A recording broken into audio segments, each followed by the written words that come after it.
Hola a todos, mi nombre es Mariano Pérez, estoy aquí con una nueva entrevista, con un nuevo entrevistado. Esta vez me acompaña una de las eminencias de Twitter, ¿no? El señor Nicolás de la Plaza, Siberial, abogado también.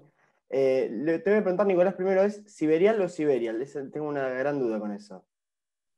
Mira, durante el tiempo se pasó por Siberial, después Siberial, cada uno lo dice como quiere. Yo a veces lo digo de una forma u otra, o sea que está totalmente sujeto a la facilidad de cada uno de cómo decirlo, pero no tiene una tilde especial. Bien, bien. Vos estás en Madrid ahora mismo, ¿no? ¿Verdad? Sí, exacto. ¿Cómo se ve la situación de Argentina no estando tan lejos? Mira, yo en realidad desde que me fui a Argentina en el 2012 siempre estuve todo el tiempo en Twitter Argentina, o sea que es como que si bien en estos 9 años ya estuve muy poco allá, que creo que fui 10 días en 2016 y no mucho más que eso, pero bueno, por un tema, quién sabe, capaz que psicológico o algo, me hace estar siempre más metido, digamos, en la realidad argentina que la de Estados Unidos cuando vivía en Estados Unidos, o inclusive con la de España cuando estoy acá, que en realidad es bastante más cercana la política española a la Argentina, es, digamos, en la evolución o en el retraso en los cuales están sumergidos los dos países, son bastante similares, con las mismas ideas, las mismas ideologías, la misma del mismo tipo humano, en lo que sería la oligarquía política que dirige cada país. Entonces, digamos, respecto a Argentina es como que ya estoy, eh, nunca me desligué, digamos, y estoy siempre, siempre con la actualidad del día a día, escucho Radio Argentina a la mañana, veo la tele a veces a la tarde, o sea que estoy muy comprometido con Argentina. Quién sabe por qué, alguna vez algún psicólogo me lo dirá, pero así funciona. De todas formas, fuera de del diagnóstico psicológico que por ahí se necesita en ese sentido, el tema de Argentina también atrae mucho porque es muy divertida la política argentina, es muy diferente a la de otros países. Por ejemplo, bueno, estando en Estados Unidos, la política argentina no tiene nada que ver con Estados Unidos. Entonces, como es tan divertida y como todos los días hay algo, es como ver a tu selección en el Mundial y todos los días hay partido. Entonces tenés que verlo, tenés que ver qué pasa. Y para mí resulta fascinante, pero bueno, a los que nos gusta la política, a veces nos quedamos enganchados con algunas cosas, con algunos países, con algunas situaciones o evoluciones políticas, económicas que te atrapa y te quedas clavado ahí y es una adicción realmente. Sí, sí, sin lugar a dudas es un ambiente muy divertido, ¿no? Dentro de todo el caos que representa la política argentina, es divertido estar ahí enterándose de todas las cosas que van pasando. ¿Qué análisis haces de este primer año, ya un mes y pico de gestión de Alberto Fernández? Mirá, la veo pésima, realmente la veo como una de las peores gestiones que recuerdo en vida, eh, y probablemente de las anteriores que yo nazca. Eh, no, bueno, recién escuchaba, bueno, una de estas cosas que hago yo, ¿no? Recién escuchaba Radio 10 y estaba el conductor, que era este chico Salonia, es uno que está en Radio 10, está en C5N. El tipo, digamos, lo escuché una hora, el tipo es todo monólogo a favor del gobierno, todo a favor del gobierno, toda una cosa, digamos, desesperante, si querés. Y, y luego cuando pasaban los mensajes de los oyentes, que son todos kirchneristas ultra fanáticos, todos putean al gobierno. O sea, decían, yo voté este gobierno, yo soy kirchnerista, yo soy peronista, no sé qué. Esto es un desastre, esto está mal, la verdad que antes por ahí estábamos un poco mejor. Entonces es como que, inclusive si los fanáticos mismos te critican, que el fanático en sí no critica nunca de lo que es fanático, algo malo estás haciendo o estás haciendo todo mal. En realidad este gobierno empezó fuera de la pandemia, ya empezó pésimo los primeros 3 meses que no había pandemia, cuando básicamente en 3 meses duplicó la emisión monetaria, lo cual eh, marcó, digamos, una destrucción que se viene apenas se aplaque el tema de pandemia y apenas haya una, una liberación del consumo, que se va a traducir en una hiper sensacional, porque se duplicó antes de la pandemia, después de la pandemia se habrá cuadruplicado, y bueno, con toda esa plata rondando sin ningún tipo de ancla, digamos, se va a traducir en un desastre. Por el lado económico, bueno, es un desastre, y por después del lado político es también muy malo para ser un gobierno peronista. Esas cosas de esas gestas que se inventan, o son agendas que se marcan, o que quieren marcar cierta agenda con ciertas gestas, como Vicentino, como el tema con el campo y varias cosas más, esas ideas, esas gestas que después dan marcha atrás por cobardes, porque tienen miedo, por lo que sea, porque sienten que no tienen el apoyo. Eso en un gobierno peronista es muy raro, ¿no? Creo que no ha pasado nunca, ni siquiera con Cristina. Cristina decía, bueno, se hace esto y después perdía, digamos, en la elección, o perdía la corte, o perdía en otros lugares, pero no es que arrancaba, amenazaba, de alguna forma, eh, nada, haciendo todo este circo, digamos, populista de vamos por todo, y a los 2 días decir, no, mira, en realidad no vamos a hacer nada porque si no es un quilombo, si no se enoja tal otro. Entonces, esa parte, que es la parte política, fuera de la económica, también es un desastre. Y bueno, y después tiene una cosa que por ahí ya no se habla más, que a mí me influyó mucho la figura de Alberto Fernández, que cuando dijo que todos los sábados veía discursos de Alfonsín. Me parece que es lo más, digamos, lo más deprimente, y que un líder no puede caer en eso. Digamos, cuando tu líder es un tipo angustiado, deprimente, con una energía tóxica, con fanático de tipos que le hicieron mucho daño al país, eso te da más o menos una pauta de la personalidad y después te va a dar básicamente pautas de cómo va a ser después la política que se genere, ya sea económica o política o social. Así que no, lo veo pésimo, me parecen los peores gobiernos que vi en mi vida, y además, digamos, fuera de eso, de vuelta, eh, por un tema de cobardía, ¿no? O sea, un comunista puede hacer un régimen comunista y con convicción y con pautas claras, va hacia el comunismo. Después uno está en contra de ese régimen, ¿no? Una cosa aparte. Pero lo que no puede pasar nunca, y que pasaba un poco también con el macrismo, es el hecho de decir, bueno, yo soy comunista, pero al final no tengo huevos. O yo soy capitalista, como era la parte de Macri, y hacía todo lo contrario a lo que es un régimen capitalista, un régimen, si querés llamarlo de una forma liberal. Esas gestiones cobardes, asustadizas, es lo peor que hay, es lo peor que hay, porque ya sobrepasa el tema del plano de ideología, sino que pasa al plano del liderazgo, ¿no? Así que bueno, generalmente acá influye mucho peor, porque de repente un gobierno radical o un gobierno macrista que es medianamente socialdemócrata, uno no está buscando un liderazgo fuerte desde el poder. En un gobierno, entre comillas, peronista, el liderazgo es todo, y es el verticalismo que precisa seguir, digamos, proceder con las órdenes del líder. Si el líder es asustadizo, no funciona. Digamos, es un oxímoron, digamos. Entonces, eso es lo que veo, y lo cual es pésimo, es muy malo.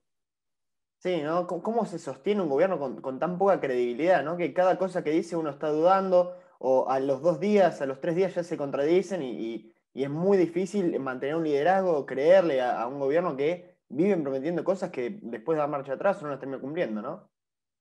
Sí, además, bueno, esto ya sí es más cercano a un gobierno peronista normal, estándar, digamos, siempre sacando Menem, ¿no?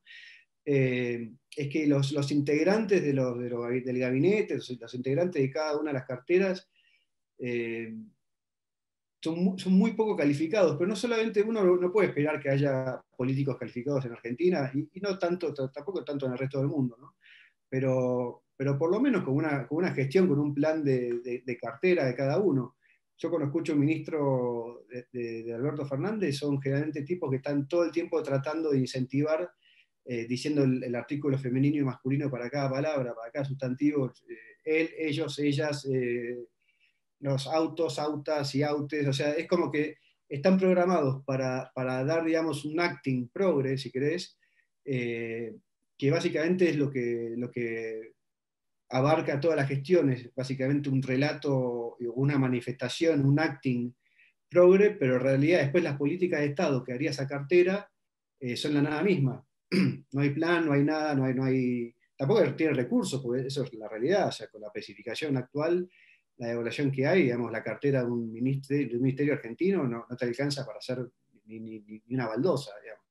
Entonces, es como que está todo mal hecho, digamos. Entonces, pero bueno, también implica que la formación de los ministros, la formación de los funcionarios es muy baja. Yo escucho radios kirchneristas justamente para ver qué es lo que están haciendo o qué es lo que piensan, y es muy bajo, no hay sustancia, si querés, no hay ideología, no hay doctrina, no hay formación política, social, económica, son todos cassettes, como si fueran futbolistas que siempre hablan con el cassette, ellos lo mismo, pero sin una convicción, digamos, ideológica y de visión del mundo, o la visión en la cual ellos quieren ubicar a Argentina en el mundo, ya sea desde el lado de Occidente, desde el lado chino, desde el lado ruso o del lado cubano, digamos. Ni siquiera saben eso, ¿no? Eh, Había con Cristina una alineación con Venezuela que obviamente yo estaba en contra, me parecía pésimo, sobre todo por los resultados de una alineación así, pero se iba hacia ese lado y vos hablabas con un funcionario y el funcionario te hablaba y era un tipo que sabía lo que quería, que básicamente era la destrucción de Argentina, o ellos, para ellos, digamos, la transformación de Argentina para siempre, con la distribución social, lo que vos quieras llamar, digamos, dentro de los tópicos que usa el chavismo, pero había un interés y había una visión hacia ese lado. Hoy no hay de ninguna forma. Yo escucho a la chica esta Todesca, a Cajerito, a Trota, digamos. Son tipos que no tienen, digamos, ni un ideal o una idea de lo que es política, es simplemente ver cómo mantenerse, putear a la oposición, ¿viste? Hablar mal de Macri todo el día, y no hay mucho más que eso. Sí, sí, ni hablar, parece que están improvisando constantemente, ¿no? Bueno, el propio Alberto Fernández ha mencionado que no creer en los planes y todo un montón de cuestiones y parece que el gobierno sigue ese lineamiento, ¿no? De ir improvisando constantemente a ver si llegamos al día de mañana. Sí, sí, sí, sí. Sí, y eso pasa cuando no hay un objetivo no hay un objetivo de proyecto de país. Y ya te digo, como te dije al principio, el objetivo es comunismo, bueno, tenés un camino para ir al comunismo. El objetivo es una socialdemocracia al estilo europeo, como yo creo que de alguna forma Alberto quiere. No se va hacia ese lado, digamos, digamos, se hace lo contrario para llegar a ese estadio, digamos, si quieres llamarlo. Eh, entonces, digamos que no hay plan, de hecho, hasta ellos mismos lo dicen, y tampoco, digamos, hay tan poca plata en Argentina que tampoco hay un plan sistemático de robo, como fue la última etapa o la primera etapa de Néstor. Que decís, bueno, no hay plan, nosotros recaudamos, nosotros pagamos y nos robamos el 20%. Tampoco está ese plan, tampoco está un plan, digamos, de vamos a juntar, que se llene de guita el país, así la robamos. Eso tampoco existe, tampoco es un plan. Entonces sí, es un tema de improvisación, es un tema de cobardía, un tema de poca preparación. Alberto nunca se preparó para ser presidente en su vida, nunca lo imaginó. Es un tipo que no está formado para eso. Así que bueno, veremos qué pasa este año y el año que viene. Sí, ni hablar, son tipos que no están ni organizados, como vos lo decís, ni para robar. Parece insólito. No, ¿En qué termina todo esto? ¿Alberto Fernández termina su mandato para vos? ¿Va a haber un gran estallido? ¿En qué continúa toda esta improvisación que viene haciendo hace un año? Porque faltarían 3 años en teoría para cambiar de gobierno. mira, el fin de un mandato premeditado o antes de tiempo generalmente te lo va indicando la calle, ¿no? Eh, Como yo no estoy en la calle de Argentina, pero sí escucho a los oyentes de las radios, que generalmente es gente de clase media baja, clase baja directa. Me acuerdo yo que en el 2019, en las PASO, digamos, las encuestas daban todo empate de Alberto, empate Macri, o 2 puntos arriba de Alberto, qué sé yo, y todo el mundo decía, bueno, eso se las paso, después en la primaria gana Macri y el balotaje 70-30 gana Macri, porque digamos, el voto cautivo de Cristina es el 30%, meterle un 10 del masismo, de qué sé yo, no llega. Pero yo cuando escuchaba la radio, escuchaba a los oyentes constantemente con un odio hacia Macri, pero un odio demencial, pero un odio una cosa es el odio ideológico, como el mío, que yo odio un comunista, odio un socialdemócrata, pero había odio dentro de la necesidad que había en esa época, que ahora debe ser peor, digamos, pero entonces yo dije, no, esto no es tan así. Entonces tuiteé en ese momento que ganaba Alberto por 12%, y creo que ganó por el 15%. Digamos, la encuesta más kirchnerista de todas le daba a Alberto por 5 arriba, ¿no? Y terminó siendo 12 o 17, creo que fue las pasos, y después terminó en 12, y después en la primera después terminó en 8, 9, pero bueno. Entonces ahí es cuando vos te das cuenta que puede haber un cambio político, que hay unas chispas que están pasando por todo el tiempo, que obviamente los políticos no lo ven porque no están mucho en la calle, y que por ahí uno que le gusta más analizar, la va viendo. Yo hoy en día veo, digamos, un cansancio extremo, el tema de la pandemia siempre es la excusa, entonces es como que la gente no va a salir a voltear un gobierno porque siempre el gobierno va a decir, muchachos, vino una pandemia, o sea, no es culpa nuestra, ¿no? La típica. Entonces, por ahí yo creo que mientras la pandemia dure un año más, supongo, espero que me encantaría que termine ya, ¿no? Pero yo creo que no puede durar más de un año más. Eh, Habría que ver ahí qué pasa a la gente cuando se corre, digamos, del panorama el tema de la excusa de la pandemia. Y cuando la gente vea que no tiene un mango, básicamente porque es un país que está cerrado al mundo, que no entran divisas, como no entran divisas no hay inversiones, bueno, después va a venir la crisis de desempleo y ya la crisis del ingreso real caído ya es candente, digamos, alguien que ganaba 3 4 mil dólares por mes hace 2 3 años, hoy está ganando 600 o 700, 800. Una jubilación son $100. Entonces, o menos, creo que son 12 mil, 13 mil pesos.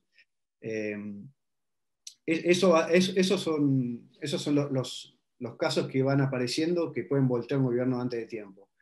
Que este gobierno dé una vuelta de timón, que aproveche, digamos, ese margen que te decía de la pandemia, decir, mira, es la pandemia, no sé qué, y haga una reforma económica, impositiva, política, social, para que después de la pandemia el país se empiece a llenar de ingresos y la gente empiece a tener un ingreso real más alto que el de ahora, no la veo, no los veo con... Yo creo que vas a necesitar un estadista, no lo veo en la oposición tampoco. Necesitas un estadista, necesitas un tipo humano que hoy en día no existe en lo que es la oligarquía política argentina. Así que bueno, yo creo que estos faltan 3 años. Yo diría en principio que no creo que termine, pero a la vez digamos, la estimación para los votos, las elecciones parlamentarias de este año no son malas para el gobierno. Todavía tiene muchísimo apoyo de los gobernadores, el apoyo del sindicalismo es irrestricto.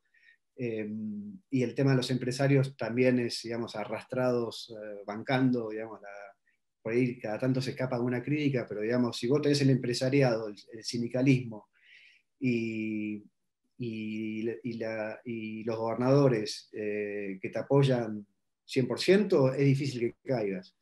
Eh, Puede haber puebladas, obviamente, pero si vos tenés esas tres columnas fuertes, es difícil que caigas. Sí, sí, ni hablar. Bueno, ahora se vienen estas elecciones, veremos qué sucede con el gobierno, cómo resulta, ¿no? Ahí vamos a ver mucho más, ¿no? El pensamiento de la gente sobre este gobierno en las elecciones de medio término. ¿Ves fuerte la oposición o cómo la ves? Hablando de Cambiemos, ¿no? De otros espacios que pueden llegar a surgir. Mira, la oposición en realidad, Cambiemos duró bastante más de lo que yo pensaba, todavía sigue existiendo, lo cual es meritorio, digamos, para ellos. Obviamente ahora hay una lucha de poder entre el radicalismo, el PRO, y ahora se está metiendo también Carrió. Entonces yo creo que en ese sentido eh, no, es previsible que 6 meses antes de las elecciones, más o menos, empiece a haber estas mini revueltas dentro de la oposición por un tema de liderazgo, a ver quién va a ser el que va a manejar, digamos, a liderar la oposición en estas elecciones, quién va a ser la persona visible, quién va a ser el que viaja a las provincias, va a ser Macri, va a ser Larreta, va a ser Carrió, va a ser Bullrich. Entonces, digamos que hoy en día se está definiendo eso, se está matando, entonces hoy en día decís, bueno, ¿qué va a pasar a la oposición? No tengo idea, porque tiene que salir a ver quién es el ganador de todo esto. ¿Es Lustó, es Larreta, es Macri, es Bullrich, es Cornejo, es Carrió? Y de acuerdo a eso, una vez que se defina eso, ahí se puede pensar cuántos diputados pueden ganar o cuántos diputados pueden perder. Porque básicamente la elección es esa, es cuántos perdés o cuántos ganás. no hay un ganador fijo. Y bueno, de todas formas, la mayoría de este gobierno no corre riesgo, o sea que en realidad no es que cambie mucho, aunque tenga una pésima elección o una muy buena elección.